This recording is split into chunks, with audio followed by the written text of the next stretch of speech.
През 80-те хората се тълпяха за кинопанорамата в Националния дворец на културата.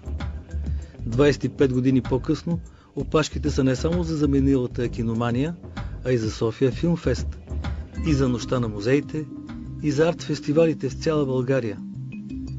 Фестивалната култура обедини хората от всички възрасти. Случва се на улиците и площадите в Пловдив и Велико Търново, край Дунава и морето. Демокрацията донесе и нови възможности за финансиране на културни събития. Дойде времето на фондациите. С тяхна помощ млади таланти учат в чужбина. Все по-често именно със средства от фондации се провеждат арт-събития, за които държавата трудно би намерила пари.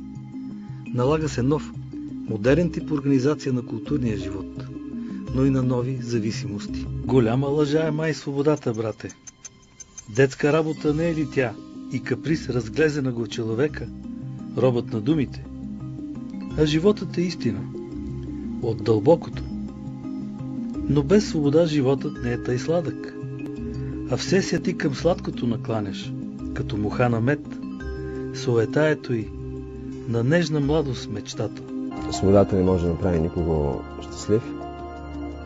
Това е единия смисъл на изказването на моя герой, че свободата е голяма лъжа. Свободата в края на краищата е нещо много относително. В този смисъл тя изглежда част от лъжовния свят, както казваше баба. Свободен си до някъде, оттам нататък не си. Понякога, както се случва на героите на възвишение, стремежа към свобода коства живота ти. А животът е по-важен от свободата. По-ценен. В крайна сметка, аз не знам много добре, че свободата е вътрешно чувство. Тя е вътре в човек. И един тежко окован каторжник може да е много по-свободен човек от някой богаташ, който се рее с яхтата си в океана и смята, че е страшно свободен. Разбира се, че е по-свободен. Не може и дума да става за това. Но в цялата тази свобода много ми се иска да се осъзнае, че свободата означава и правила. Че свобода на словото не означава да можеш да клеветиш безнаказано. Аз съм срещу такава свобода без правила. Аз съм срещу свободата, разбирана като слободия. Изкуството няма демокрация. Изкуството е така или иначе, трябва да се знае, че изкуството е една елитарна сфера.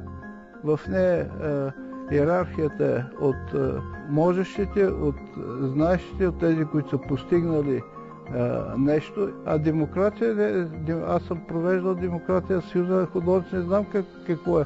Приемаш добрите автори, някои от добрите много трудно, а пък доста последствия да не се сърдат и да има консолидация в Съюза. Примерно, приемаш и техните работи. Не, демокрацията е опасно понятие за културата. Спомням си, има един исторически пример.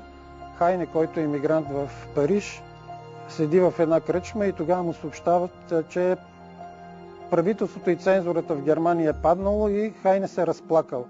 И казал, кой ще ни чете сега?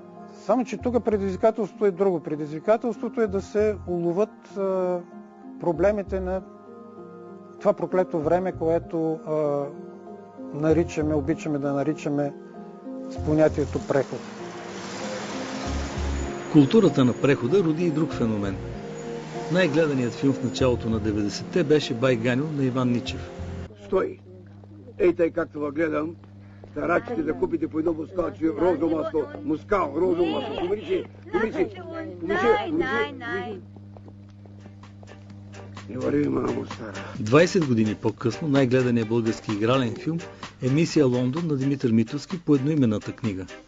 Пак за Бай Ганьо, но съвременен и мултиплициран в иерархията и половете. Попаднал бе на мушката на майстор като Алек Попов и лесно го разконспирирахме. Тук при нас струва ми се стана през последните 25 години известно такова огробяване на нравите, загуба на добро възпитание.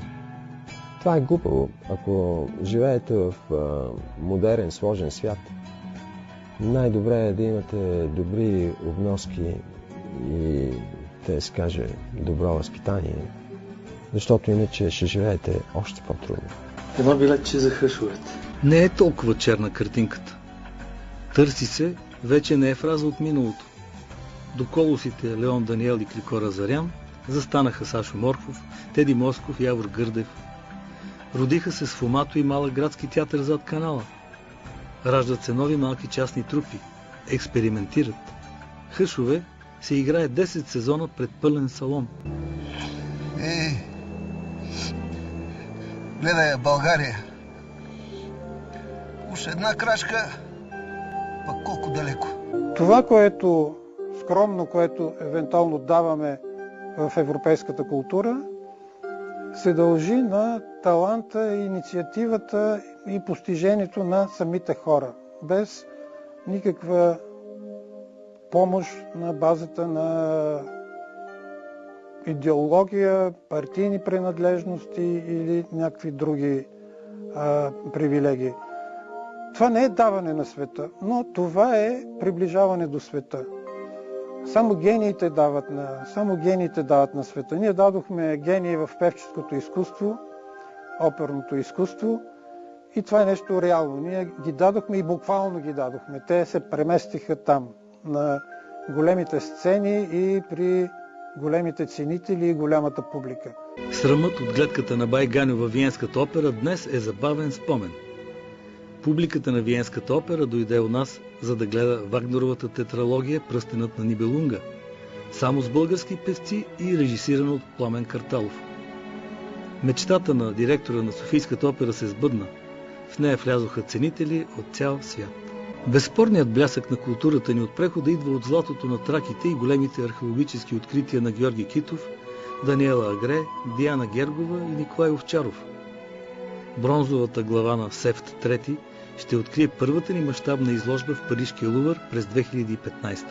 Възвишение, една от най-нашумелите книги през последните години у нас, донесе Европейска награда за литература на Милен Русков. Аз смятам, че ние в момента живеем в, както казва Волтер иронично, най-добрия от всички възможни светове. Аз също го казвам с известна ирония. Но никога хората не са живеели по-удобно, по-добре, по-спокойно и по-свободно, отколкото сега. Това е истината. Моя баланс, аз съм доволен. Аз общо взето смятам, че съм спечелил повече, отколкото съм изгубил през тия години. Мисля, че цената, която съм платил, си е струвала. Доволен съм.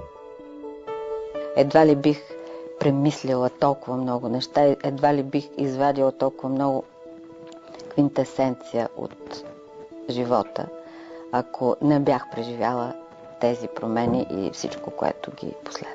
Културата е част от голямата политика. Ако това не се разбере. Истинският политик, големият политик, той е в културата. Вие вземете и на Франция. Всеки държавник оставаше по един музей. Всъщност всеки си отива и остава нещо. Кой от нашите президенти, кой от нашите държавници оставя и на тухла, която да носи неговото име. Много скандалите можеха с писат, ако политиците не смятаха, че това, което други са направили преди тях, трябва да го отричат и те да започват от нулата. Аз мисля, че ние всеки 4 години сме изправени пред това да почваме всичко от нулата. Напоследък вече почнаха и по-къси да стават сроковете, година и половина-две. Когато политическите сили сменят властта си, всяка от тях започва от нула, защото тя изгражда различен тип държавност. Едните изграждат евразийски тип държавност, другите изграждат либерален тип държавност. Между тези двете има пропаст. Тази пропаст е непреодолима, поради което историята започва всеки 4 години или след всеки нови избори. Къде сбъркахме? Сбъркахме сигурно в алчността си, защото всичко, което се случваше 90-те години, говоря икономически, политически и социално, в голяма степен според мен се крепеше на алчността на група хора, които имаха възможност да влияят, да манипулират, да използват властта всичките тези години и това спираше развитието на страната. Това си мисли, това вече всички го виждат. Всеки ден започваме от нула. Сутрин поглеждам слънцето и виждам нулата. Това е кръговрат. Нулата е кръговрата на живота.